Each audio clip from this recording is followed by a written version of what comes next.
আর এই আত্মার উপর যখন আমরা গুনাহ করি তখন আমরা জুলুম করি। রব্বানা যালামনা আনফুসানা ওয়া ইল্লাম তাগফির লানা ওয়া তারহামনা লানাকুনান্না মিনাল খাসিরিন। আল্লাহুম্মা ইন্নী যালামতু নাফসি, হে আল্লাহ আমি আমার আত্মার উপর জুলুম করেছি। তাহলে প্রত্যেকটা গুনাহ আত্মার উপর জুলুম, আত্মার উপর অত্যাচার। কেন? এই আত্মা যেহেতু আল্লাহ সুবহানাহু ওয়া তাআলার পক্ষ থেকে এসেছে, সে যেহেতু রূহের জগতে আল্লাহ সুবহানাহু ওয়া তাআলা স্বীকৃতি দিয়েছে, এই জন্য যখন জোরপূর্বক শয়তানের প্ররোচনায় করে গুনাহ করা হয় তখন আত্মা কষ্ট পায়। আত্মার এই কষ্টটা কোথায় ফুটে উঠবে? এই যে আত্মার কষ্ট কেন বুঝতে পারেন না? আত্মার কষ্ট বুঝতে না পারার পিছনে সবচেয়ে বড় কারণ হচ্ছে আত্মার কষ্ট বুঝতে পারবেন না কেন? এমনভাবে আপনাকে মোবাইলের বিনোদন, পৃথিবীর টাকার নেশা, জুয়া, খেল তামাশা, বিশ্বকাপ, ফেসবুক, ইউটিউব, টুইটার এমনভাবে ব্যস্ত রেখেছে যে আপনার মৃত্যুর কথাও স্মরণ হবে না। একাকী যে একটু আত্মাকে সময় দিবেন সেই সময়টাও তো নাই। আত্মার কষ্ট বুঝতে হলে তো একাকী হতে হবে। হয় মোবাইলের সাথে আছেন, না হয় বন্ধুর সাথে আছেন, না হয় টাকার সাথে আছেন, না হয় দোকানের সাথে আছেন, না হয় কৃষিকাজের সাথে আছেন, কোথাও না কোথাও আছেন। কোনো সময় একাকী আত্মার কথা, কেন পৃথিবীতে এসেছেন, কখন যাবেন, কি অবস্থা হবে, এটা কোনো সময় কল্পনা করেননি। যদি কোনোদিন আপনি একাকী কল্পনা করেন, অটোমেটিক আপনার চোখ দিয়ে পানি বের হবে। ওটাই হচ্ছে আত্মার কষ্ট। তখনই আপনি বলবেন রব্বানা যালামনা আনফুসানা, হে আল্লাহ গুনাহ করে তো আত্মার উপর অত্যাচার করেছি, আপনি ক্ষমা করে দিন। তাহলে সম্মানিত উপস্থিতি, আত্মার এই প্রকার ভেদ যে নফসে মুতমাইন্নাহ কিভাবে আমরা হতে পারবো, কেমনে নফসে মুতমাইন্নাহ হব? আমাদের নফসে মুতমাইন্নাহ হলেই জান্নাতে যেতে পারবো। ইয়া আইয়াতুহান নাফসুল মুতমাইন্নাহ ইরজিই ইলা রাব্বিকা রাদিয়াতাম মারদিয়াহ। আল্লাহ সুবহানাহু ওয়া তাআলা নফসে মুতমাইন্নাহকে ডেকে বলবেন, এই নফসে মুতমাইন্নাহ ইরজিই ইলা রাব্বিকা রাদিয়াতাম মারদিয়াহ, তোমার প্রতিপালকের নিকট ফিরে যাও, প্রতিপালকের সন্তুষ্টির সাথে, তোমার সন্তুষ্টির সাথে, কোনো দুঃখ কষ্ট ছাড়া, কোনো চিন্তা ক্লেশ ছাড়া, কোনো দুঃখ বেদনা ছাড়া একদম নিরাপদে আল্লাহ সুবহানাহু ওয়া তাআলার নিকটে ফিরে যাও। যে আত্মা নফসে মুতমাইন্নাহ হয় ও মরার জন্য প্রস্তুত থাকে, মৃত্যুকে ভয় পায় না। আর যে নফসে আম্মারা হয়, নফসে লাওয়ামা হয়, যখন মৃত্যুর সময় ঘনিয়ে আসে ও পালিয়ে বাঁচতে চায়, শরীরের কোনায় কোনায় লুকিয়ে বাঁচতে চায়, ওই জন্য তার মৃত্যু অনেক কষ্ট হয়। ফেরেশতা জোরপূর্বক একটা পশমের মধ্যে যদি লোহাকে ঢুকিয়ে জোরপূর্বক টেনে বের করা হয়, তাতে যেমন পশমের গায়ের গোস্তগুলো লোহার সাথে লেগে থাকে, গরম লোহার সাথে, ওইভাবে আত্মাকে ভেতর থেকে টেনে হিঁচড়ে ফেরেশতা বের করে নিয়ে আসে। কেন? ও আত্মা মরতে চাচ্ছে না, কেন? ও আত্মা নফসে মুতমাইন্নাহ নয়। আর যে আত্মা নফসে মুতমাইন্নাহ, ও 24 ঘন্টা প্রস্তুত কখন প্রতিপালকের সাথে সাক্ষাৎ হবে, এবং প্রতিপালকের সাথে সাক্ষাৎকে সে আনন্দের মনে করে, প্রতিপালকের সাথে সাক্ষাৎকে অপেক্ষায় থাকে যে কখন আল্লাহ সুবহানাহু ওয়া তাআলার সাথে আমার সাক্ষাৎ হবে। সম্মানিত উপস্থিতি, নফসে মুতমাইন্নাহ আমরা কিভাবে হব? প্রশান্ত হৃদয় কিভাবে হব? নফসে মুতমাইন্নাহ হওয়ার জন্য পুরো ইসলামের যত ইবাদত, আমল, আখলাক যা কিছু আছে সব কিছুই আমাদের নফসকে প্রশিক্ষণ, আমাদের নফসকে নফসে মুতমাইন্নাহ বানানো। আমি একটা একটা করে আপনাদেরকে উদাহরণ দিব এবং আপনাদেরকে বোঝানোর চেষ্টা করব যে এটার মাধ্যমে আমাদের নফসকে প্রশিক্ষণ দেওয়া হয়। যেমন নফসের সবচেয়ে বড় ত্রুটি হচ্ছে যে নফসের মধ্যে দাসত্বের স্বভাব আছে, গোলামির স্বভাব আছে, ভীতু, কাপুরুষ। ইন্নাল ইনসানা খুলিকা হালুআ, মানুষকে দুর্বল করে সৃষ্টি করা হয়েছে, ভীতু করে সৃষ্টি করা হয়েছে, কাপুরুষ করে সৃষ্টি করা হয়েছে। তো নফসের এই দুর্বলতার সুযোগ নিয়ে যে কেউ নফসকে দাস এবং গোলাম বানিয়ে ফেলবে। যে কেউ, শয়তান আপনাকে দাস গোলাম বানিয়ে ফেলতে পারে। আপনি শয়তানের ভয়ে তাবিজ দিবেন, শয়তানের ভয়ে হাত দেখবেন, শয়তানের ভয়ে ঝাড়ফুঁক করবেন, জাদু করবেন, বদ নজর, জাদু টোনা থেকে বাঁচতে কার কার কাছে যাবেন? কেননা আপনি হচ্ছেন দুর্বল আত্মা, মানুষের আত্মা দুর্বল। ভয়ের ঠেলাতে কবরে চলে যাবেন, কার কাছে গিয়ে সিজদা করবেন, কার পা ধরবেন, কত রকমের সমস্যা। এগুলো সব মানুষের নফসকে গোলাম বানায়। এই জন্য প্রথম নফসকে গোলামি থেকে মুক্তি দেওয়ার জন্য তাওহীদের প্রয়োজন, শিরক মুক্ত আত্মার প্রয়োজন, কালিমা লা ইলাহা ইল্লাল্লাহর অর্থ বুঝেছে এমন আত্মার প্রয়োজন। যে আত্মা একবার কালিমা লা ইলাহা ইল্লাল্লাহর অর্থ বুঝেছে, ও পৃথিবীর সকল দাসত্ব থেকে উপরে উঠে গেছে। পৃথিবীর নারী, গাড়ি, বাড়ি, টাকা পয়সা, ধন দৌলত, মানুষ, জিন, শয়তান, ভয়, ভীতি, শক্তিশালী, বাবা, অলিয়া উলিয়া, পীর, মূর্তি, সকল কিছুর ভয় ভীতি থেকে, ভীত সন্ত্রস্ত থেকে, দাসত্ব থেকে অনেক উপরে উঠে গেছে। কেননা সে কিসের অর্থ জানে? লা ইলাহা ইল্লাল্লাহ। এটা তার আত্মাকে মুক্তি দিয়েছে। কি থেকে মুক্তি দিয়েছে বলেন? কথা বলতে হবে। কি থেকে? দাসত্ব থেকে। আপনারা সবাই কোনো না কোনো কিছুর দাস, নিজের অজান্তে দাস। আপনাকে যদি বলি যে এই চাকরি হারাম, সুদের চাকরি ছাড়তে হবে, আপনি বলবেন যদি চাকরি ছাড়ি খাবো কেমনে? তাহলে আপনি ভীতু কাপুরুষ কিসের গোলাম বলেন তো? টাকার গোলাম। মানে স্বাধীন মতো একটা সিদ্ধান্ত নেওয়ার আপনার সুযোগ নেই পৃথিবীতে। স্বাধীন মতো একটা ডিসিশন নেবেন সেটার সুযোগ নেই, যে চাকরি করবো না করবো না, এই সুযোগ আপনার নেই। কেন? আপনি হচ্ছেন টাকার গোলাম। এরকম পৃথিবীর প্রতিটা মানুষ কেউ ক্ষমতার গোলাম। ক্ষমতা ছাড়লে যদি এটা হয়, ক্ষমতা ছাড়লে যদি এটা হয়, তো ওই যে নিজে ক্ষমতার গোলাম এটার বুঝে না। কিন্তু রাসূল সাল্লাল্লাহু আলাইহি ওয়াসাল্লাম আবু বকর, ওমর, ওসমান, আলীকে এমনভাবে তৈরি করেছিলেন যারা পৃথিবীর সকল গোলামির ঊর্ধ্বে উঠে গেছিল। আবু বকর রাদিয়াল্লাহু হাজারবার ক্ষমতা ছাড়তে রাজি, কিন্তু ইসলামের কোনো বিধানের সাথে কম্প্রোমাইজ করতে রাজি নয়। এর নাম হচ্ছে আবু বকর রাদিয়াল্লাহু। কেন? উনি গোলামির ঊর্ধ্বে, উনি তো ক্ষমতার গোলাম নয়। যে আল্লাহ আমাকে ক্ষমতায় বসিয়েছে, ওই আল্লাহর হুকুমের সাথে গাদ্দারি করে ক্ষমতায় থাকতে আমি রাজি নই। এটাই তো গোলামির ঊর্ধ্বে ওঠা, দাসত্বের ঊর্ধ্বে ওঠা। তাহলে আমাদের আত্মাকে গোলামি থেকে মুক্তি দেয় তাওহীদ, শিরক মুক্ত জীবনযাপন। এবার আসেন পরের পর্বে। সালাত। সালাত মানুষের আত্মার সবচেয়ে বড় প্রশিক্ষণ। সালাতের মাধ্যমে মানুষের আত্মা সবচাইতে বেশি প্রশিক্ষিত হয়। এর চাইতে বড় প্রশিক্ষণ পৃথিবীতে। সেই দিনও সিরাজগঞ্জে একটা প্রোগ্রাম শেষ করে গেলাম, একটা যুবক বলতেছে যে আমি জেনার মতো ভয়ঙ্কর অপরাধে জড়িত, আমি কি করলে এই অপরাধ থেকে মুক্তি পেতে পারি? আমি তাকে সুন্দর করে বুঝিয়ে বললাম, আপনাদেরকেও বলতেছি যে আপনার কিচ্ছু করার দরকার নাই, টানা 40 দিন 5 ওয়াক্ত সালাত জামাতের সাথে আদায় করতে হবে। এই চ্যালেঞ্জ আপনাকে একবারের জন্য হলেও পাশ করতে হবে।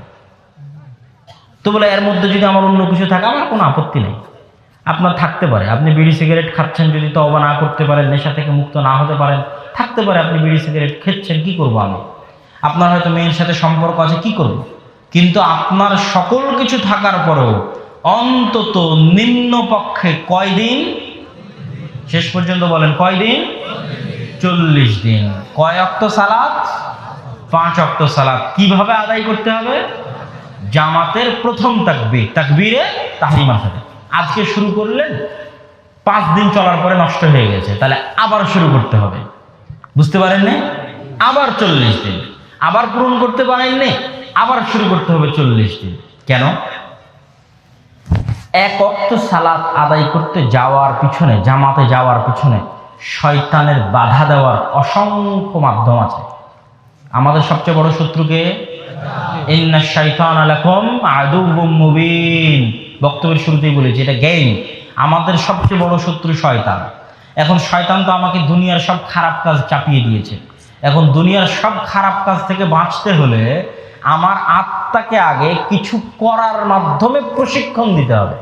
বিরত থাকা পরে, খারাপ কাজ থেকে বিরত থাকা পরে আগে কিছু করার মাধ্যমে আত্মাকে কি দিতে হবে? কথা বলেন না কেন? কি দিতে হবে? প্রশিক্ষণ দিতে হবে। আমার আত্মা তো প্রশিক্ষণই পাইনি। ওই জন্য শয়তান যেটা বলে সেটাই শোনে। শয়তান বলে এখন এটা করতো ওইটা, এটা করতো ওইটা। তা আমার আত্মা তো অলস, ওর তো কোনো কাজ নাই। আর অলস মস্তিষ্ক শয়তানের কারখানা। যেহেতু ওর কোনো কাজ নাই, তো শয়তানকে যেটা বলে সেটাই শুনবে। তাহলে বিরত থাকা পরে আগে কি করতে হবে? কাজ করতে হবে। কি করতে হবে? কাজ করতে হবে। এবং এই কাজটা হবে শয়তানের বিরুদ্ধে। কার বিরুদ্ধে? শয়তানের বিরুদ্ধে। এবার যখন এক ওয়াক্ত সালাত আপনি জামাতে আদায় করতে হবেন কাল ফজরে, তখন কত বাধা শয়তান তৈরি করবে। শীত, ঠান্ডা পানি, এই কাজ ওই কাজ, আর একটু পরে যাই, আজকে থেকে না হয় আগামীকাল থেকে শুরু করি। এগুলো সব কার দেওয়া বাধা? শয়তানের দেওয়া বাধা। আপনি যদি বাধা অতিক্রম করতে না পারেন, কোনোদিন গুনাহ থেকে বিরতও থাকতে পারবেন না, কোনোদিন জাহান্নামের আগুন থেকে বাঁচারও সুযোগ অর্জন করতে পারবেন না। এই জন্য গুনাহ থেকে বিরত থাকার চেষ্টা পরে কাজ করে শয়তানকে প্রশিক্ষণ দিতে, অন্তরকে প্রশিক্ষণ দিতে হবে আগে। সেই কাজের প্রথম কাজ টানা 40 দিন 5 ওয়াক্ত সালাত জামাতে আদায় করার চ্যালেঞ্জ। যুবকেরা কত চ্যালেঞ্জ নিয়েছে গত 15-20 দিন, 1 মাস যাবত, তো কত ঘন্টার পর ঘন্টা রাত জেগে এরা বিশ্বকাপ ফুটবল দেখলো, তাই না? কত এদের ধৈর্য। তো না, তোমাদেরকে একটা চ্যালেঞ্জ দিলাম, বেশি তো আর না, 40 দিন 5 ওয়াক্ত সালাত জামাতে আদায় করতে হবে, আল্লাহর দেওয়া চ্যালেঞ্জ। কেমন তোমার সাহস, কেমন তোমার শক্তি, কেমন তোমার সামর্থ্য, করো দেখি, করো, পারো কিনা। দুনিয়াতে তো সবকিছু করে উল্টে দিয়েছো, 5 ওয়াক্ত সালাত 40 দিন জামাতে আদায় করতে হবে। এর ফলে কি হবে? এর ফলে 4 5 20 200 ওয়াক্ত সালাত যখন কেউ জামাতে আদায় করবে, তখন সে 200টা তৃতীয় বিশ্বযুদ্ধে শয়তানকে পরাজিত করলো। আল্লাহু আকবার বলেন। শয়তানের সাথে এক একটা তৃতীয় বিশ্বযুদ্ধ হচ্ছে এক একটা ওয়াক্ত সালাত জামাতে আদায় করে।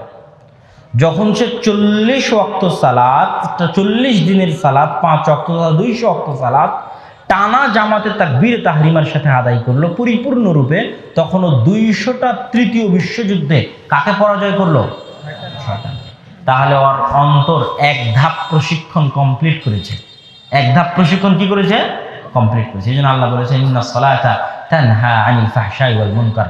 এখন ওর অন্তরকে যেটাই বলবে ওটাই শুনবে, এমনটা হবে না। কেন? ওর অন্তরকে কাজ করিয়ে করিয়ে ও প্রশিক্ষণ দিয়ে ফেলেছে। ওর অন্তর একটা লাইনে চলে এসেছে। এই লাইনে উঠার পরে শয়তান যেটাই বলবে সেটাই হবে, এমনটা না। বরং তখন কিছু করার আগে অবশ্যই সিদ্ধান্ত নিবে, চিন্তা ভাবনা করবে। তখনও আরো নাফসে আম্মারা নয়, তখনও আস্তে আস্তে নাফসে মুতমাইন্নার দিকে এগিয়ে যাচ্ছে। সম্মানিত উপস্থিতি, এইভাবে ইসলামের প্রত্যেকটা ইবাদত আমাদের আত্মাকে প্রশিক্ষণ দেয়। এই যে সিয়াম মূলত আমাদের আত্মাকে প্রশিক্ষণ দেওয়ার জন্য, এটা বিরত থাকার প্রশিক্ষণ। সালাত হচ্ছে করার প্রশিক্ষণ, সিয়াম হচ্ছে বিরত থাকার প্রশিক্ষণ। তারপরে জাকাতের ক্ষেত্রেও তাজকিয়ার কথা আল্লাহ সুবহানাহু ওয়া তাআলা পবিত্র কোরআন মাজিদে বলেছেন। কি বলেছেন?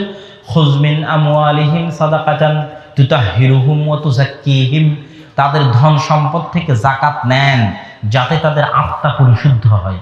তো সম্পদ থেকে জাকাত বের করলে আত্মা কেমনে পরিশুদ্ধ হতে পারে? আমার প্রশ্ন, কেউ উত্তর দিবেন? সম্পদ থেকে জাকাত বের করলে আত্মা কিভাবে পরিশুদ্ধ হয়? আল্লাহ তো কোরআনে বলছেন খুয মিন আমওয়ালিহিম সাদাকা, এদের ধন সম্পদ থেকে জাকাত নেন, তাহলে আত্মা কিভাবে পরিশুদ্ধ হবে? দেখেন, অন্তরের অসুস্থ হয় এবং অন্তর সুস্থ হয়। ইবনুল কাইয়িম রাহিমাহুল্লাহ তার বইয়ের মধ্যে লিখেছেন যে অন্তর সুস্থ হয় এবং অন্তর কি হয়? অসুস্থ হয়। অসুস্থ অন্তরের অনেকগুলো রোগ আছে, অনেকগুলো ব্যাধি আছে, অসংখ্য ব্যাধি লিস্ট করেছে ইবনুল কাইয়িম রাহিমাহুল্লাহ।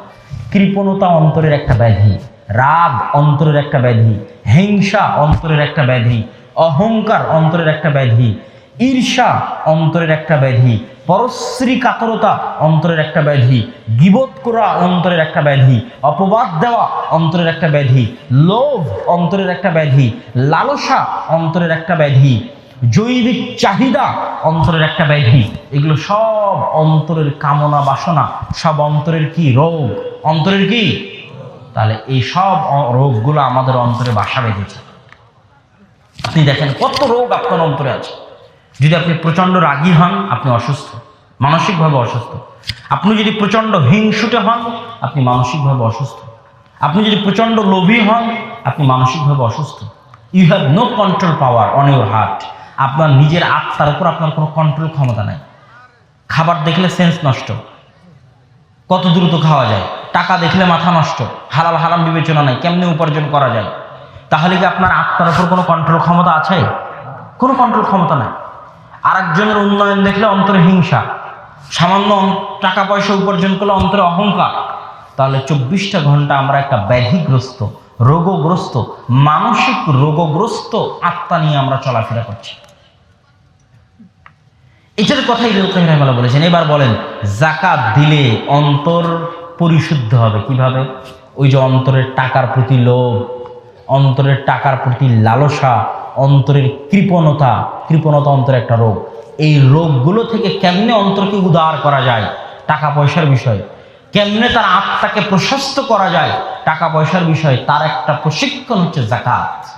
জোরপূর্বক তার কাছ থেকে টাকা বের করো যেন তার আত্মা পরিশুদ্ধ হয়।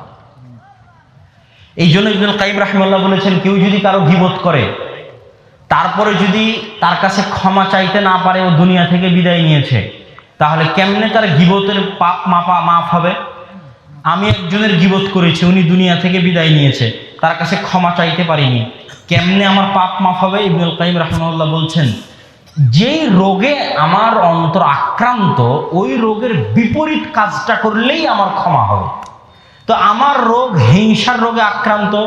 কোন রোগে আক্রান্ত? হিংসার রোগে আক্রান্ত দেখেই তো আমি একজনের গীবত করছি, তাই না? এই রোগের বিপরীতটা যদি আমি করতে পারি তাহলেই ক্ষমা। উনি দুনিয়া থেকে বিদায় নিক, তাতে আপত্তি নাই। সেটা কি? আমি হিংসার ঠেলায় সারাদিন দুর্নাম করেছি, এখন আমার আত্মার বিরুদ্ধে যুদ্ধ করে, চ্যালেঞ্জ করে প্রত্যেক দিন চেষ্টা করতে পারার প্রশংসা করা। বুঝেননি মানে আমার কথা?